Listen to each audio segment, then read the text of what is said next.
So John, it's a pleasure to have you with us today. We're here to talk about Ukraine and what's happening in Ukraine. We're also here to talk about possibly what this means for humanity and what are the lessons that we can learn as we try to figure out responsible and right action in this time.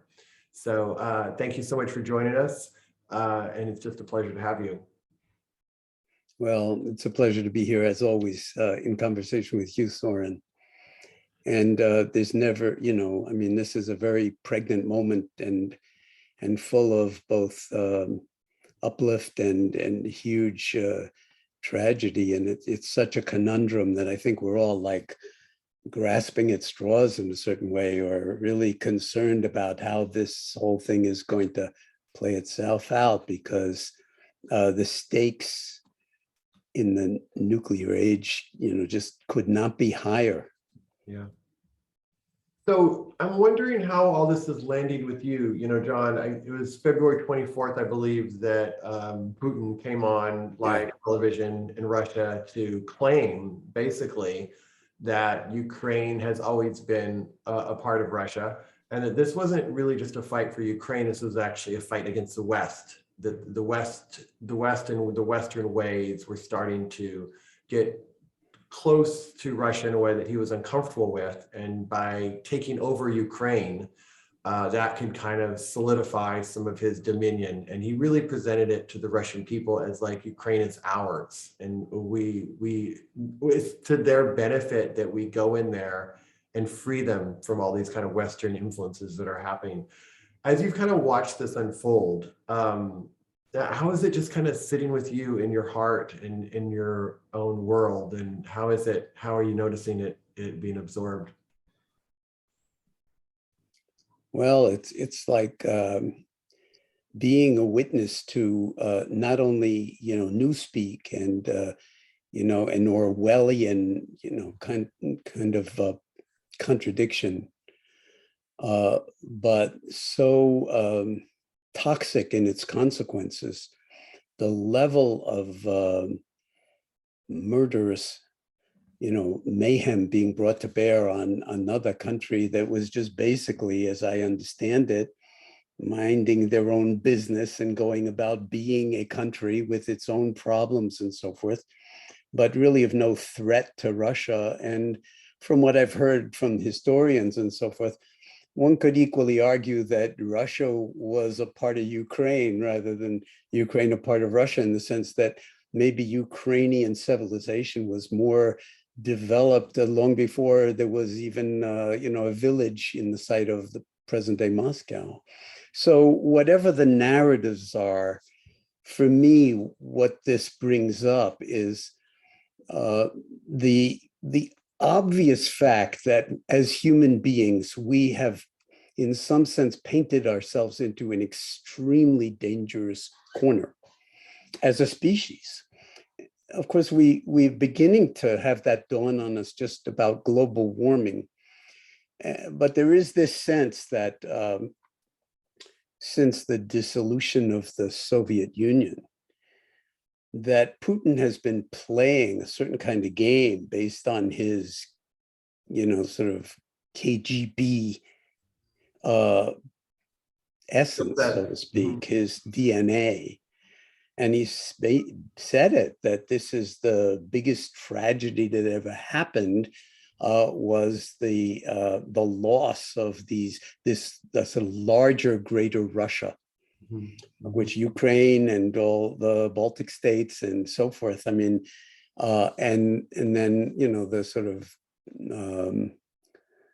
the time of the Russian Empire, and it stretches across 11 time zones, but we're not living in the period of Catherine the Great now, or of serfdom, or of, I mean, there's a certain way in which Russia has its history, it has its relationship to Europe.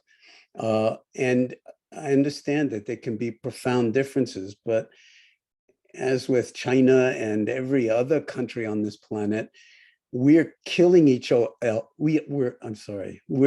As with China and every other country on this planet, we seem to be killing each other over very, very small differences when mostly we have commonality to want to live in peace, to want to be healthy, to want to be happy, to want to be able to enjoy a viable, extended period of life and in a natural environment that serves and gives us everything.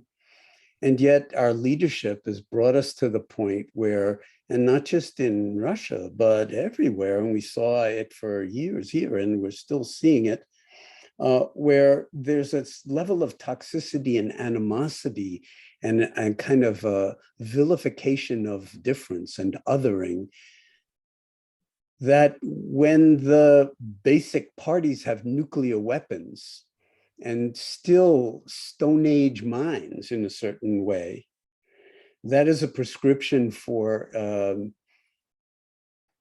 disaster potentially, but where we really need to proceed very, very cautiously. And hopefully the cooler, more cautious minds will prevail in the end, but we're in a circumstance where we don't know. And how many times should we play Russian roulette and pull the trigger when the chamber is empty, and then all of a sudden the chamber won't be empty? So the horror of and our secondhand witnessing of the horror from afar, or even those people, and we have friends who are going there. We have friends in Ukraine now reporting on it, and also helping with the refugees, that we can't keep doing this and having millions and millions of people either killed or forced out of their homes and driven out of their countries. And for what? For nothing. For the sort of resentment of one man's mind that couldn't see a greater possibility for flourishing of what's beautiful in Russian culture, but instead, in some sense, has exploited circumstances for decades for the benefit of the few. Look at all the oligarchs, with like unimaginable wealth, which they stole from the Soviet Union, basically, when it dissolved.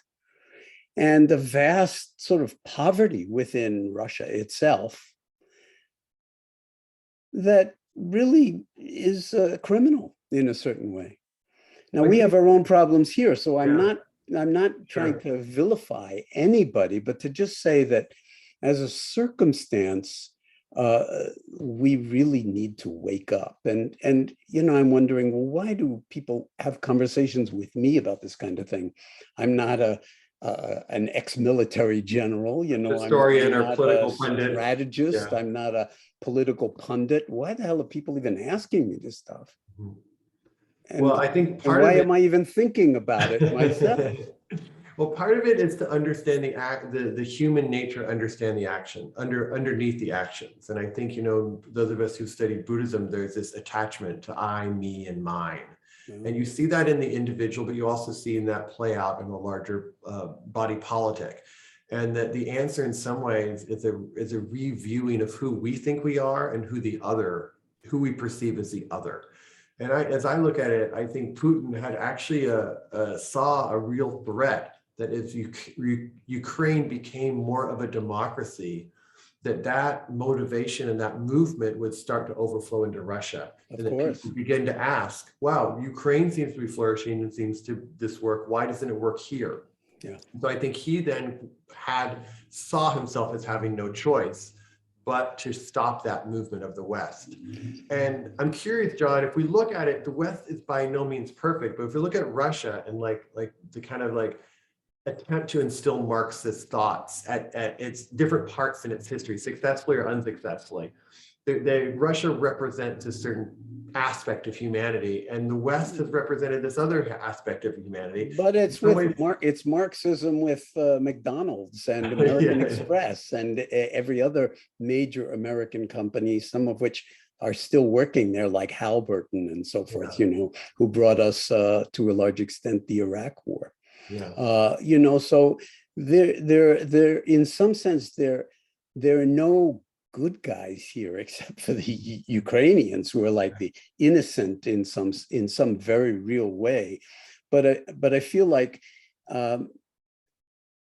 what I keep asking myself about what I might even be able to contribute, or why people would be even wanting to talk to me about this, is that these are really profound questions of the nature of our humanity and how we can finally put an end to our impulse to have to periodically concoct one narrative or another to destroy each other, to kill each other.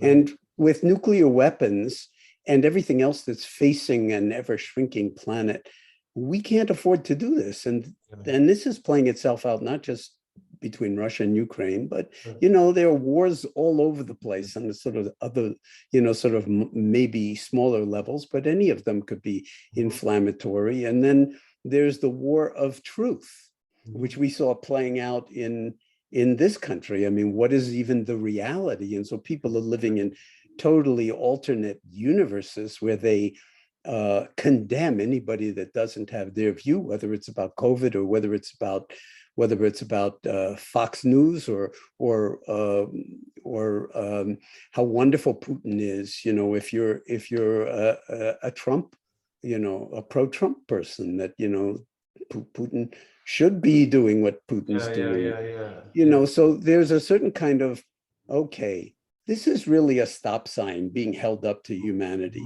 And the fact that we have to weep over pregnant mothers in hospitals, in maternity wards, being bombed for no reason except what's in Putin's mind and the feeling that he's losing Mother Russia. But, if he were a real strategist, I mean, there's so many opportunities for Russia to actually flourish in a way that would make Catherine the Great look like, sort of a minor princess someplace.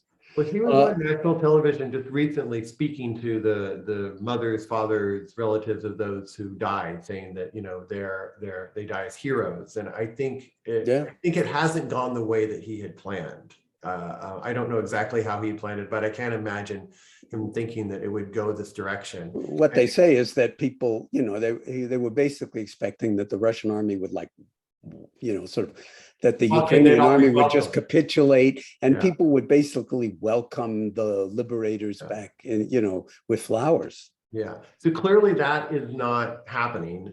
And a lot of people, John, they don't see an end game here. They don't see a way for Putin to save face. And they don't see a way that the Ukrainians are definitely not just going to roll over and just let this happen. Do you have a sense of a way through, or are you also just... No, that's what I was trying to get at, is that I think it would be, outrageous for me to kind of come up with some kind of solution to this whole thing, or exit strategy, or, I mean, there are people who really understand what's going on. I don't know anything about Russia, but, there are people out there who used to be in the Russian government, used to be close to Putin, who are now telling the story of what's actually gone on in the past 20 years with him. So I don't want to get into sort of multiple scenarios about what might happen if finally the mothers of the soldiers, Russian soldiers who died, and the people who are angry because they can't get their McDonald's, or they begin to realize that they have been lied to completely about this kind of murderous adventure. There are all sorts of potential outcomes for this kind of thing, some of which are so horrific we don't even want to sort of imagine them. And there are all sorts of pundits on our screens all the time, including lots of military analysts and ex-generals and admirals and so forth, who are saying this and that and the other thing. It's going to resolve itself one way or another. I mean, we know what the potential extremes are.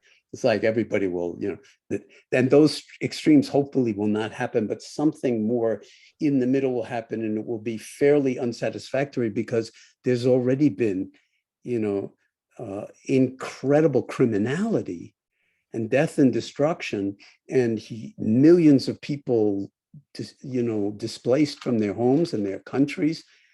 But this is, the history of humanity. It's not the first time.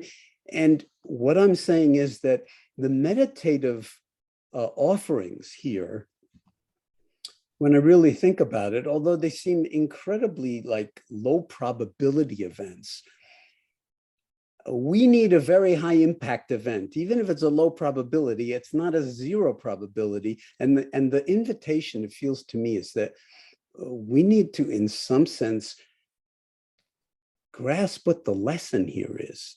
What the lesson is that Putin's teaching us about his own lack of understanding of his own mind, or that his greed or whatever shaped him, whatever conditioned him, is just so toxic that it's destroying the world. And how can it not be destroying something inside of him as well?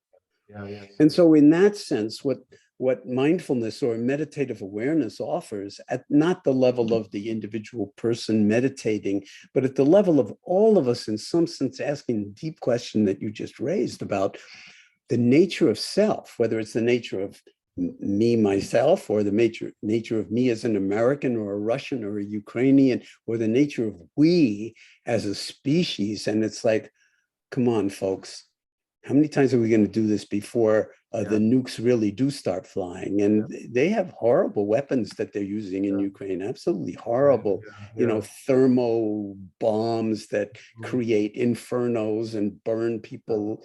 I mean, it's just horrific. And of course, who benefits from that is the arms manufacturers. Every war, it's like a windfall, and then they have to replace all that stuff. So it's another windfall. But who's suffering? Well, first of all, the earth. If you care about, the sort of planet, every one of those explosions is like infinitely polluting.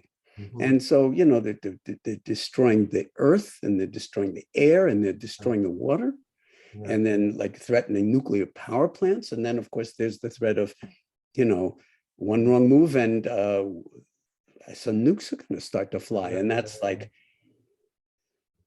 and just to remind us, so we've already dropped we're the only country that ever dropped nuclear weapons on civilians, on cities.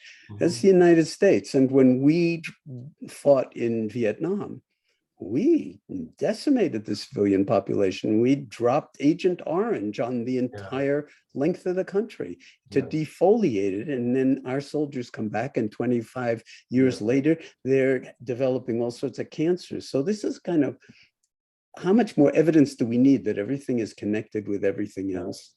And that what's most important is that we figure out at every level of government and everything else to actually wake up to the fact that our narratives, the stories we tell ourselves, as Yuval Harari is, like, even the United States is a fiction, Mother Russia is a fiction, even what Ukraine could be is a fiction. But why not engage in fictions that that amplify beauty and that amplify peace and true well-being for the entire body politic of the planet?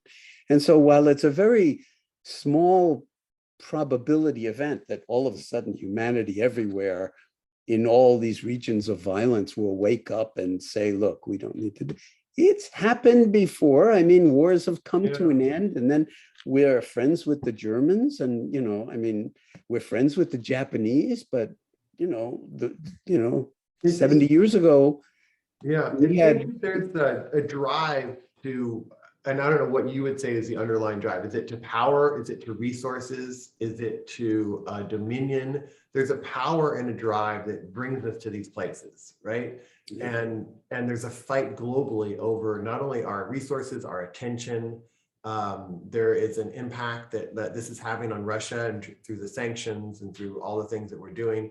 But the underlying, it feels like there's this battle for power. And we've expressed of course, and power for a very small number of people. Very small number of people. Exactly. And especially in Russia. Okay. And in China too.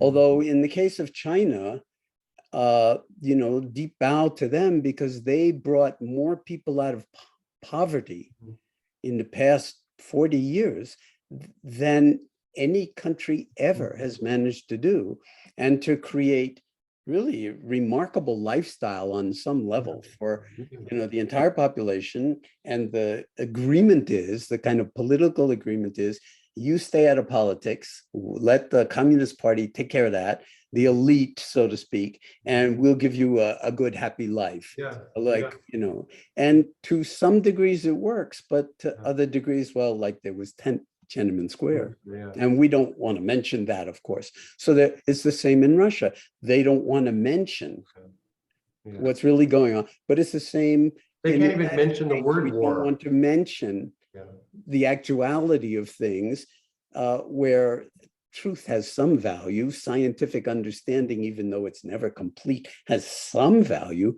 But if you are driven mostly by self-importance and by I, me, and mine, as you pointed out, like, which is like in all the meditative traditions, that's the curriculum, is to understand what we mean with those personal pronouns, because they become fictions, they become prisons, and then it's me versus you, it's us versus them. And then all of a sudden we can use our intelligence to build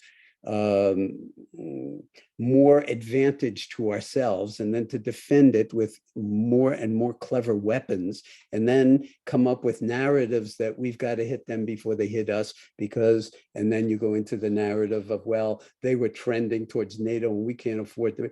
But NATO, these things are going to be, NATO's not going to live that long. I mean, it's like we have a very short attention span, so to speak.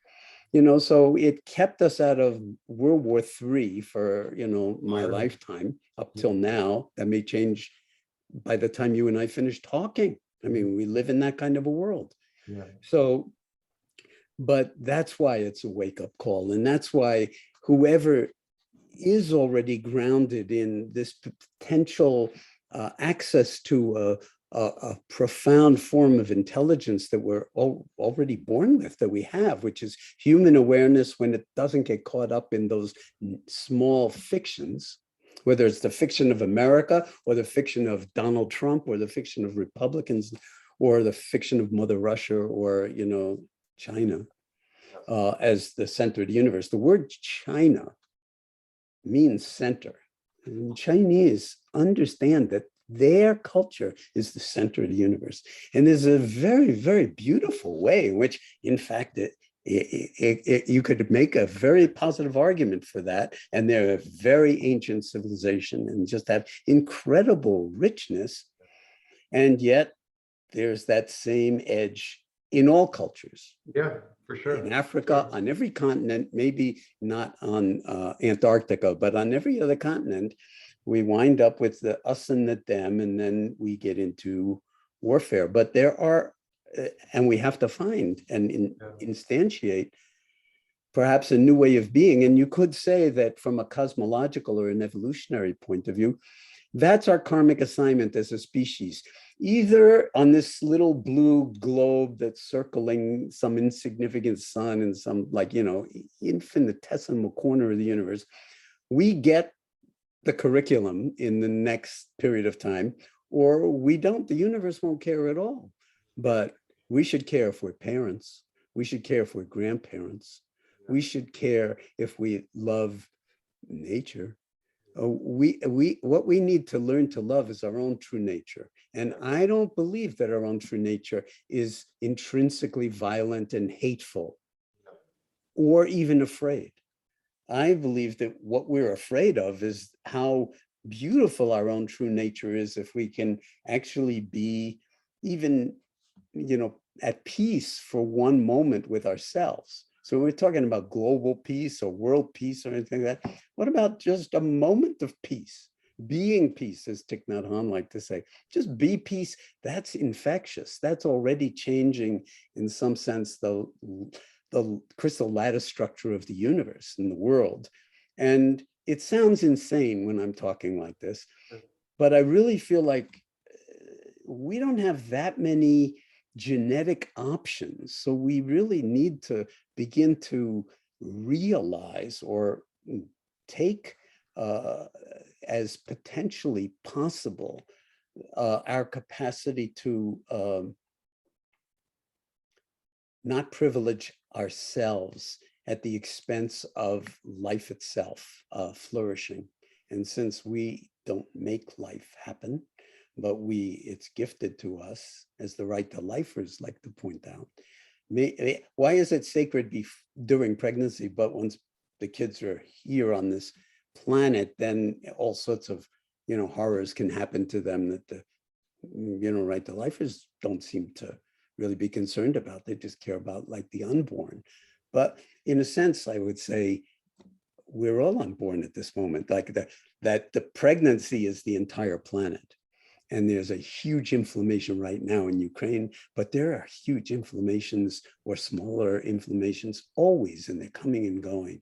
And so we really need to give birth to the next chapter of life on this planet, and no one's going to come and save us.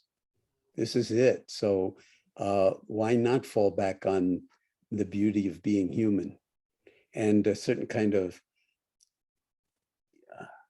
intrinsic compassion that we have, a capacity for recognizing our interconnectedness and really loving the other. You're seeing it with Ukraine right now, because when it happens in this kind of forum, people's hearts break open and they are willing to help and everything else. But then you also see that, well, the Africans and Indians who are living in Ukraine, they're not basically being quite as welcomed by the people who are welcoming the refugees as the others. The story goes, I don't know. But the fact is, we need to recognize our common humanity and then rebuild our laws so that they are they are in the service of non-harming, of ahimsa, and of wisdom and compassion. And we can do it. And, if we wouldn't be having this conversation 50 years ago, we wouldn't be talking about mindfulness or meditation. It would have been perceived as the lunatic, beyond the lunatic fringe. We're talking about nuclear war and you bring up meditation? Are you out of your mind? And he says, I think it's the nuclear warriors that are out of their mind. And what we're trying to do is reel ourselves back into the nature of mind, investigate it, understand it, and find what I call an orthogonal way of being that can hold all of the various complex aspects of everything, including our own nature, as being so greed, hatred, and delusion. That certainly defines a large part of us, but it doesn't define all of us. And so we have this awareness, this open-hearted capacity for wakefulness that sees interconnectedness, and that can actually attenuate the greed. I want Ukraine, the hatred. Those are hardly human people. They're not even human. And the delusion that we're seeing played out, because you're right, Putin had no idea what he was getting into. And it's very complex. So you can point to one or two things he had no idea about, but he had no idea about any of it. It's very I think the longer it goes on, the more sympathy and support there is for the Ukrainians. Yeah, and it could potentially completely unbalance his actual hold on power in Russia. His world, because they are you could see a second Russian revolution or a third Russian revolution. How about a revolution that's actually a revolution towards compassion, towards wakefulness, towards recognizing we don't have to be poor. Right. We don't have to take all our wealth and pour it into nuclear weapons and into oligarch yachts. We don't have to do that. We don't have to let a small elite rape the country and then throw crumbs to the 90% of the population or 80% of the population. And it looks like you had brought up ahimsa and nonviolence. It looks like there's a lot of support for the Ukrainians to fight in some form and in some way to protect themselves. And it makes complete sense. And I don't know if the great nonviolent leaders of our history would be supporting that, or do you feel like there are times where somebody's coming and attacking, and the right way is to do that with as much love and compassion as possible? But when your own home is being attacked and your own country is being attacked, there needs to be action. Yeah. Um, uh, this is a hard one because I have that same impulse. Of course, I have enormous amount of violence and self-righteousness in me. And when I see what's going on television, I want to get on a plane and go over there and help. Only I wouldn't be of much help, you know. But I totally get that impulse. I also thought like maybe a few million of us should get on a plane and not go to Ukraine, go to Russia and just pour into Russia and just be there and encounter people about the nature of reality. What is going on? What are you being told? What are you not being told? What is true? What's not true? Can you imagine like a huge surge of humanity in the service of like, let's say, not having a nuclear war? Putting our bodies on the line, you know, not, you know, right at the, and, you know, it may be that a lot of people would get mowed down. A lot of people would be killed in the process. But if millions of us did it, then that would be a wake-up call for pretty much everybody, because we don't see those kinds of things. It's that we care enough about future generations that we're willing to leave the comfort of our own homes at the moment and go someplace and not just be helpful to refugees, but actually go to the heart of the problem, which is the place where the delusion reigns. And then say, this shall not stand. We cannot tolerate this. Now, how you get in, I don't know. We might have to have 2 million people parachuting into Russia. I mean, like, would that be considered war, or would that be considered yoga or Aikido or something that's so out of the box we don't have a word for it?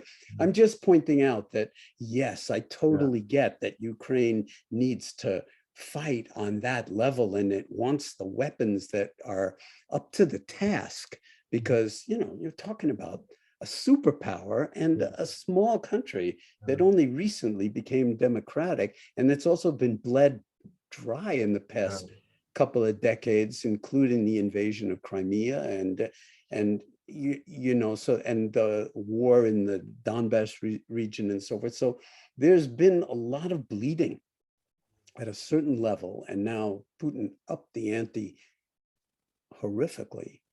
And it's very, very hard, I think, for any of us to stand by and just watch it happen. And while, you know, I certainly understand the impulse to fight, and that's like right action for some people, wise action and unquestionable, it's not right wise action for everybody. So what are the people who are not doing the fighting? What are we doing that will actually make a difference, and a difference that transcends this particular element of suffering? That, you know, I mean, whether it's Korea, and nobody thinks about that anymore. I mean, you know, the Korean War, I mean, it was an endless suffering. The Vietnam War, endless suffering. Iraq, endless suffering. And we went into it basically in the same way that Russia went into Ukraine. This is our sphere of influence. We don't like what's happening, you know, and we watched Colin Powell, who was like a revered general, lie blatantly to the, you know, to the United Nations about weapons of mass destruction. And so, we're never, you know, the Americans can't point fingers any more than anybody else can. So we have to get beyond this sort of them and us, to a we, where, you know, I'm imagining Russian parents of the kids who were conscripted into the Russian army and not even told that they were invading another country. And then you get the corpse back. I mean, you know, we have a lot in common. Our hearts all beat in our chests. We're only alive for a very short period of time. We all want happiness. We all want as little misery as possible. We need each other, because when we are miserable, it really helps to have someone there who gives you a hug, and it's authentic, and they're not trying to, you know, cheat you or, you know, sort of get something out of it in return. selflessness. And so I feel like, whether it's wisdom 2.0 or mindfulness-based stress reduction or the entire mindfulness community globally, that while it seems like, well, let the yogis and the meditators just sit on the sidelines, and if there's anything left to pick up, then everybody will deal with their stress later, and yeah, a little kumbaya meditation might be helpful. No, this is the most important thing, is for us to use whatever strategies we have to wake up from those fictions that we keep telling ourselves. And yes, does that require a certain degree of education? I'm not sure it does, actually. I think the educated people make, in some sense, the worst meditators, because it's just too much thinking. And then you have to liberate yourself from, your own attachment to your self-centered thoughts. But people who are kind of just living their lives, I mean, in a certain way, they know how to see trees as trees and birds as birds, and the fresh air on the face, and it's like, that's what we live for. Why not actually feature that instead of concoct these ridiculous fictions that are going to kill us all ultimately? Do you think there's a place? Does this make sense to you? Yeah, it makes sense to me. Do you think there's because I hesitate to even talk this way, because it sounds like I'm beyond the lunatic fringe in a certain way. That what do I expect? The entire Russian army to sit down and meditate? Why not? If they understood what it was, or if there was like even the slightest bit of a kind of commonsensical invitation, say, hey, let's just sit down on the battlefield for a moment and contemplate how we're feeling about this. And how does it feel to do this? Does it feel right for us to do this? I think when we're motivated, and I think it's important that we all, as we listen to this, that these aspects exist in each one of us. Like, we can look at other people, but they're inside. All these tendencies are inside us as well. And if we can do some of the inner work while being engaged externally, that kind of creates a different global awareness. And people know the Thich Nhat Hanh's poem, Please Call Me by My True Names, where here's a Vietnamese Zen master from Hue, Vietnam, which experienced some of the worst fighting in the war. And he's identifying with all of the villains, all of the sort of toxic forces, and saying, I'm not separate from that. If I have any anger, then I'm not any different from Putin in a certain kind of way. And there's solace in that. There's wisdom in that, because it's saying, once you realize that, you're part of this. We all are, we all are. Then we don't have to put on a happy face and pretend we're somebody we're not. What we can do is live inside our own hearts and realize, I have murderous violence inside me too sometimes. But the part of me that recognizes that is a prescription for disaster of one kind or another, and not the flourishing of well-being, whether it's my own well-being or Mother Russia's well-being or the planet's well-being. This is the kind of nexus, the kind of nucleus of it all. And I feel like that's the curriculum for the human species. If it's, whether we have 10 years, never mind 100 years or 1,000 years, I don't know. But the rest of the Milky Way, which is itself an insignificant galaxy, could care less what happens on this small planet. Never mind all the other infinite, sort of galaxies out there that potentially have life forms, and maybe they're all watching us, seeing whether we're going to actually get out of the nursery or be stillborn. And whether we actually have the capacity to develop a society based on the benefit of the we, or the community, the unit, which was in some ways kind of the spirit of Russia for a while. Again, it was never lived, but there was a spirit of like, let's not let companies and private sector take over the well-being of the people. Let's actually make sure that the well-being of the people is primary, and that the state kind of takes care of that. And I don't know if we can. Well, we're talking about the well-being of the people. I mean, now the corporations have been granted the status of people, so to speak, by Citizens United. What is going on with us? I mean, blatant capitalism, it creates its own forms of misery as well. So I Right. think we need to have a kind of much deeper look about Yeah. human intelligence and what we're capable of, so that we're not locked into sort of ancient perspectives, whether it's Marxist Leninism or whether it's unbridled I'm smashed. Yeah. capitalism, but something new that Yeah. takes the best of what Yeah. human beings are capable of, going back to indigenous societies, where Yeah. apparently that whole story has been mistold from the Yeah. beginning, and new research is suggesting that, Yeah. going back 30,000 years, that there's all sorts of human societies that actually solved many of these problems about aggression and living together and so forth, even as hunters and gatherers, never mind as agrarian societies. So it's, in some sense, the larger picture, I would say the prognosis is actually quite good, because we're so beautiful, us human beings. There's so much beauty in us. And yet when human beings look deeply into their nature, you get Leonardo da Vinci, you get Mozart, you get Madame Curie, you get all of the works of art in the Louvre and in every museum in St. Petersburg and in Ukraine. But when people don't know themselves, then you get Auschwitz, and you get Treblinka, and you get apartheid in South Africa, and you get the killing fields in Cambodia. And it's like, how much longer do we have to wait to realize this is all part of the same failed kind of adventure of power without wisdom? And power without wisdom is like infinitely self-destructive of human values. I think part of the rationale behind the big military buildup is for situations like this. Like, we actually need a strong military because somebody like a Putin could come in and attack us.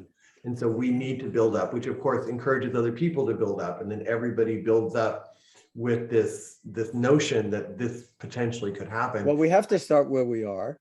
But the military is into mindfulness, and I hope the strategists that are figuring all this out are into mindfulness, because if you get the sort of wrong-headed people in charge of the military, and we've seen plenty of evidence of wrong-headed people high up in the military, that's its own prescription for disaster. But there are people in the military who, I hope the Russian military and the American military are talking at the highest levels, and with the Chinese. And usually they do, because they are, like, in some sense, the bulwark against pulling the trigger.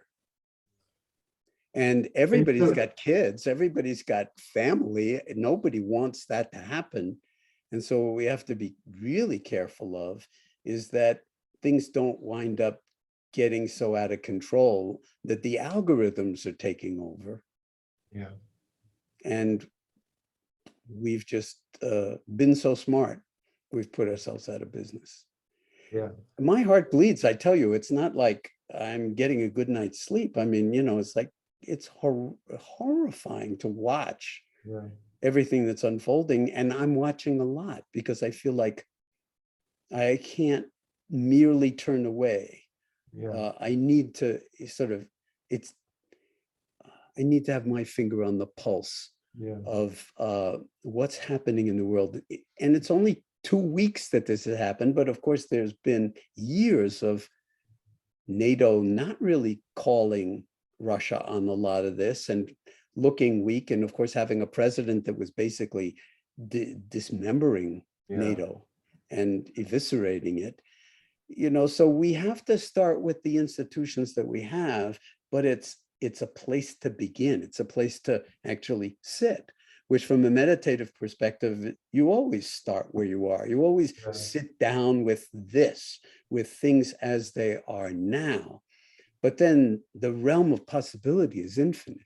And if your intention is to maximize well-being globally, not just for us on our side of the dividing line, but in some sense maximize, and that sometimes means meeting that kind of threat with a certain kind of potential to respond to that threat, which was what mutually assured destruction was all about during the sort of whole nuclear age between Russia and the United States.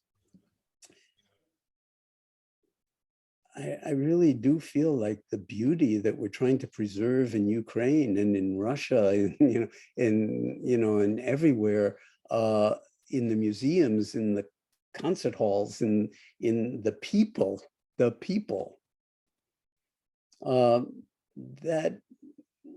we can thread this needle. We have to thread this needle, but it will require a level of kind of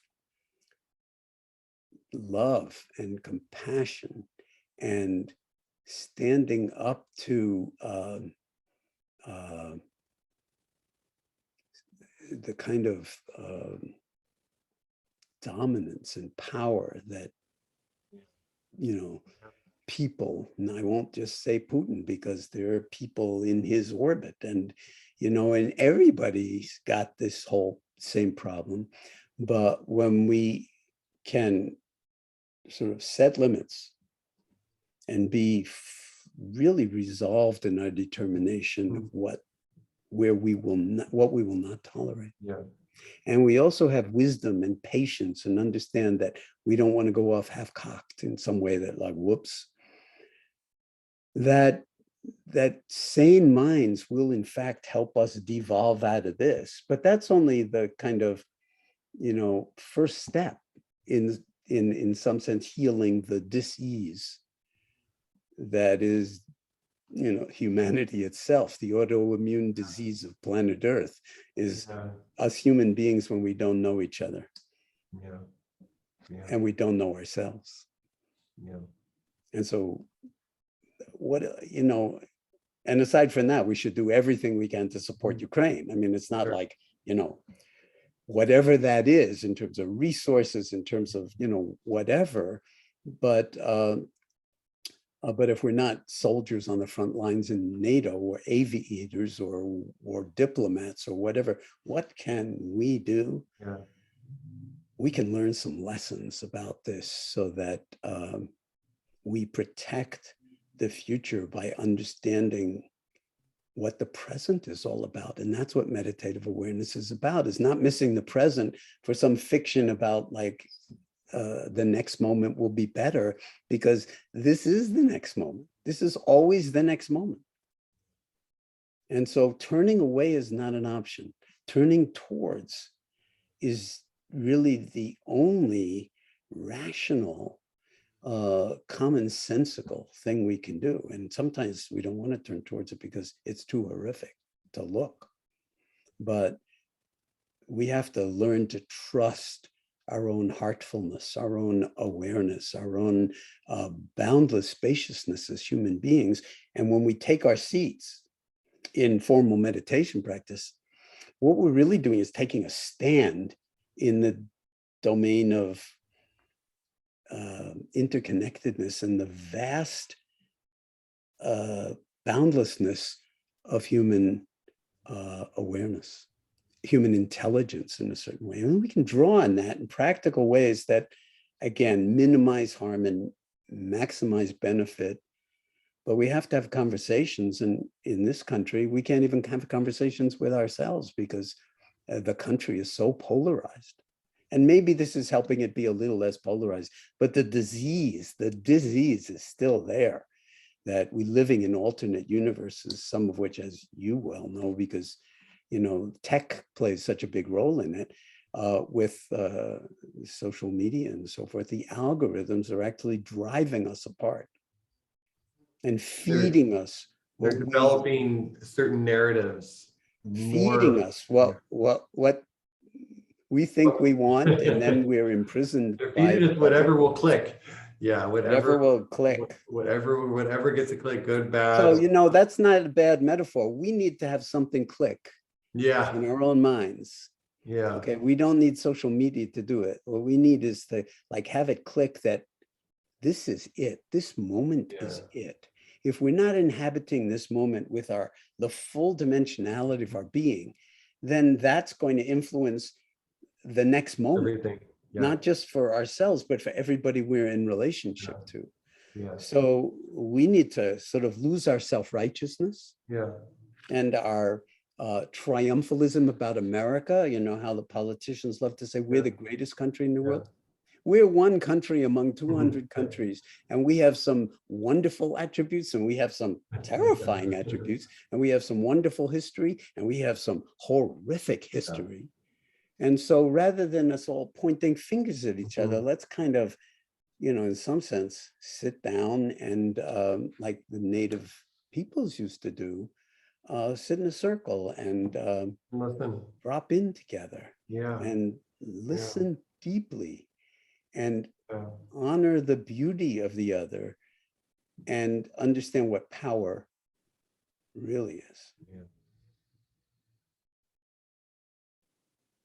Now, that's not very practical in the short term, I don't think. Well, I think the only way to know, I think the only way to know what action is needed is that kind of presence and that kind of bearing witness and that kind of turning towards. And that and not being attached to the outcome, even a good outcome.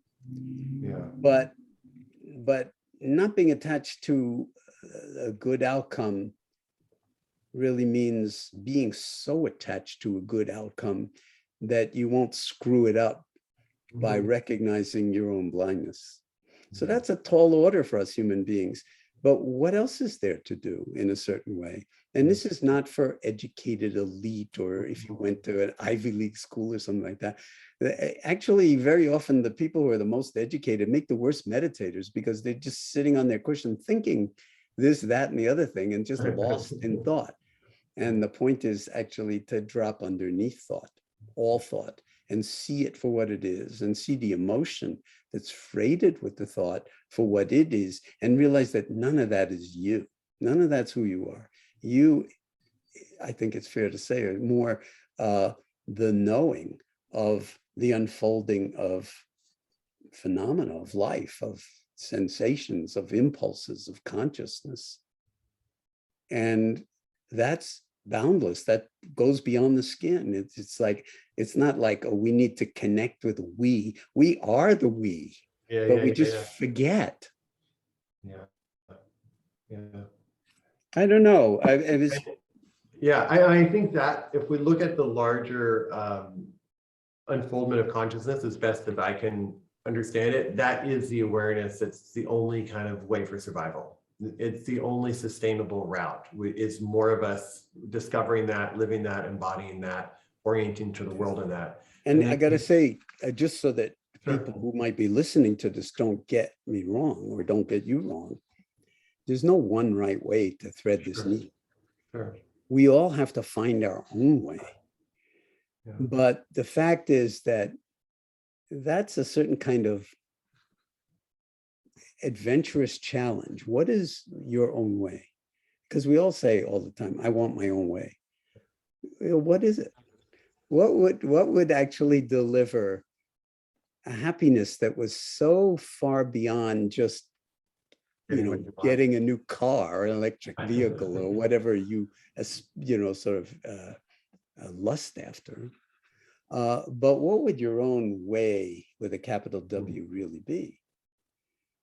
And you don't have to answer that question. I mean, the most fun part is living inside it and realizing that the living inside of it is, in some sense, the way.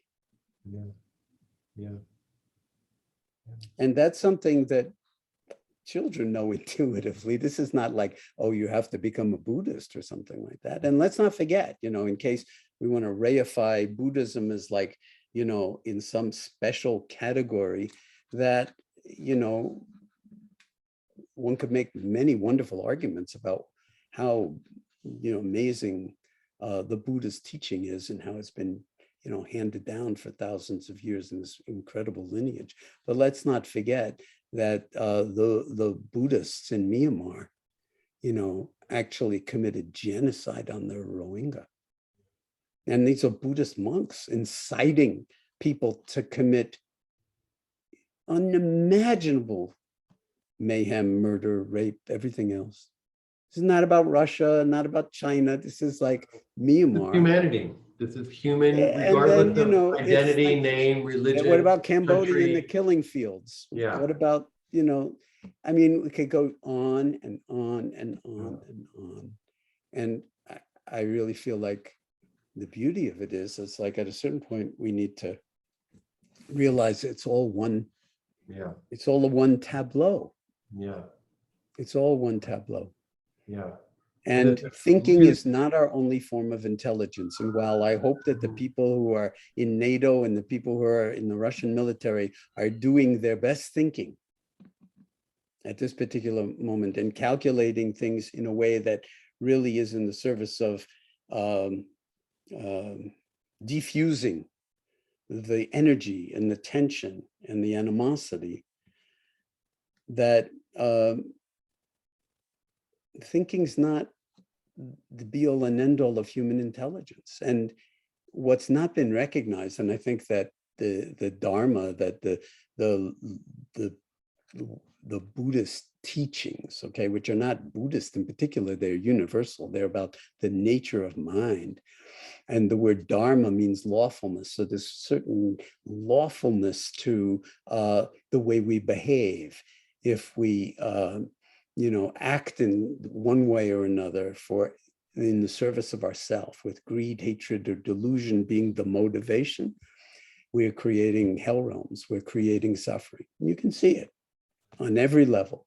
And if we're operating selflessly and recognizing the beauty of the other, then we're creating, in some sense, heaven on earth, heavenly realms. And so this is a kind of universal lawfulness and opportunity to actually bring that kind of practice, because it's not just a catechism or a tradition, it's a way of being in wise relationship to the terrifying, to suffering, to the unimaginable. And then, we don't have to sort of solve the unimaginable. It solves itself if we hold it in that superpower that we have, which is called human awareness, and be capable of holding it for a time, stretching out over timeless moments.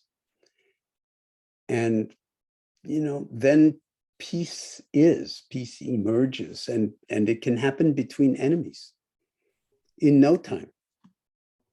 But it requires a certain kind of recognition and a certain kind of selflessness that is intrinsic to our humanity, but we need to, in some sense, educate it and unfold it and exercise the muscle. Excavate it, if it's excavate it. And I hope that are having a conversation like this, and I know you're having lots of them, I'm having lots of them. It's in a certain way, well, what else can we do if we don't get on a plane and go over there and help in one way or another, either with the refugees or with, reporting the news, or with, sort of repelling the aggression, or whatever people choose to do. What can we do except at least float out there, like, in some sense, a message in a bottle that you throw into the ocean? These are some of the ways I'm feeling about it at the moment. How are you feeling about it?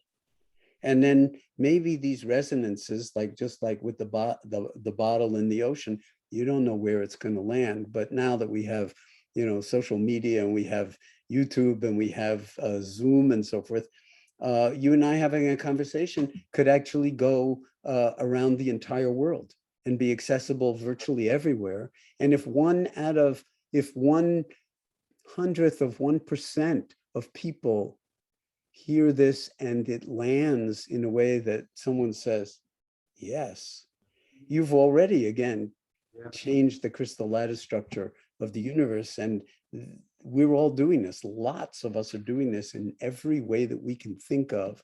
It also feels like pathetic and not up to what we really, could possibly be doing. But at the moment, it's what we can do. And so let's, in some sense, see how it unfolds. Beautiful, John. Thank you. Thank you for the time and thank you for the exploration. One of the things I've learned from you a lot is putting out the welcome mat for what is and investigating to the extent we can the deeper teachings that whatever the curriculum that arises in the moment might provide. And I think that this is a particular time in our world.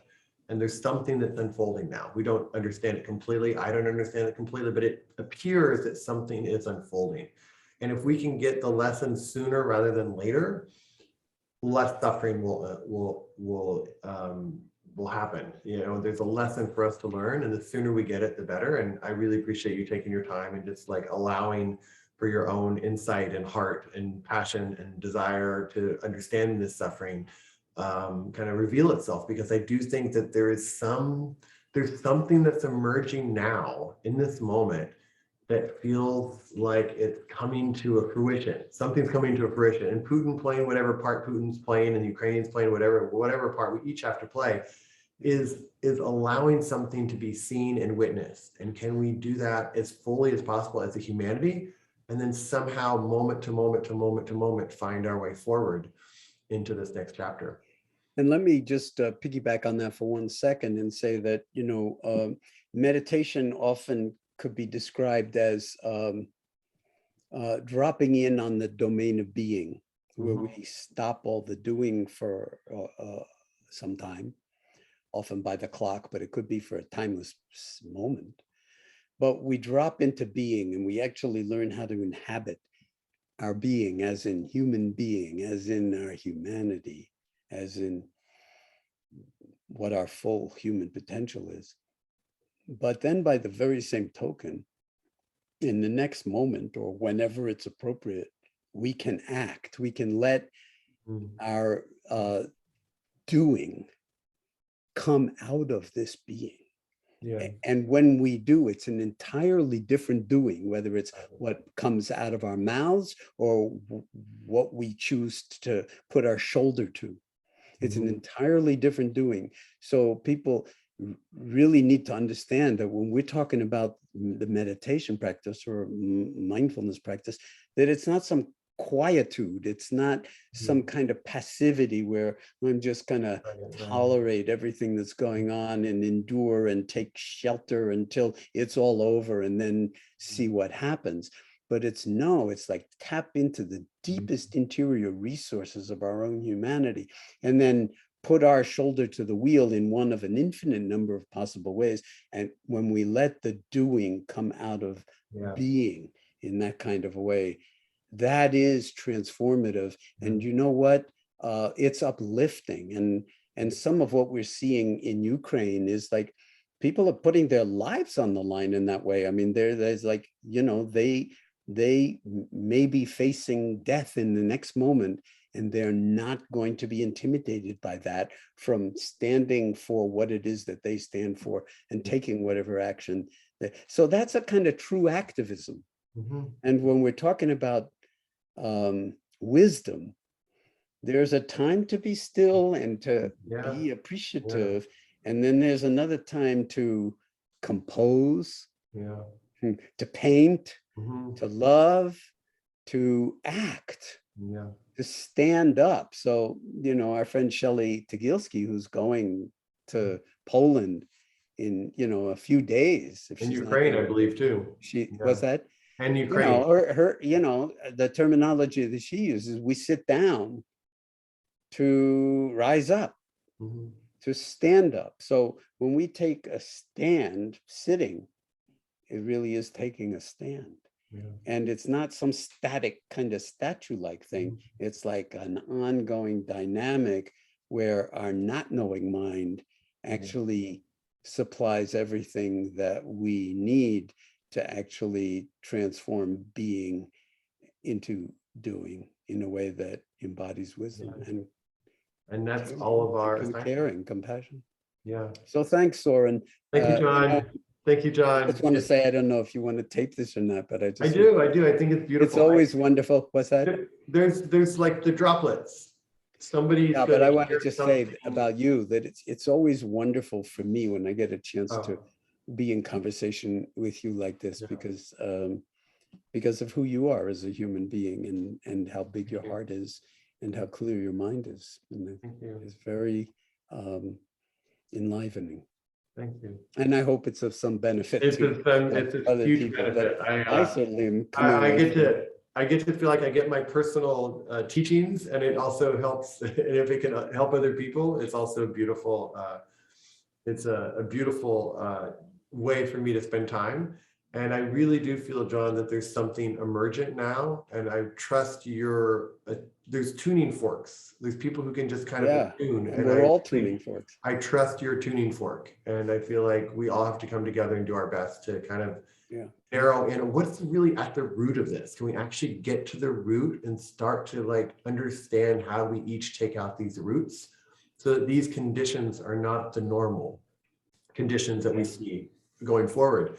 And that only is going to happen, I think, if enough of us come together and decide we're going to take out those roots in ourselves. We're going to work in our society to take out those roots in our society. And we're going to work in our world to take out those roots in the world. So we actually kind of come to create the conditions where human thriving becomes more of the norm. May or may not be possible, but I feel like worth a shot. Absolutely. And in the interim, we are bearing witness. And when you bear witness, everything changes, because it's the violence is being attended to. Yeah. It's being taken in. And even if we can't attenuate it at the moment, being just, who we are and where we are, it's being witnessed in a way that has power. It really has power. And we need to find out how to couple that power to transformative healing wakefulness for the benefit of the whole planet at this point. And I'm actually optimistic that in the long run, or maybe even the short run, we can do it, because the alternative is too horrific to even contemplate. Yeah. So thanks. Sorry. Well, I hope too people listening will have benefit and of all the different things that can be listened to. If it provokes other people to think outside the box or to get their butt on the meditation cushion for a while and drop underneath thinking, it will have been a benefit for sure.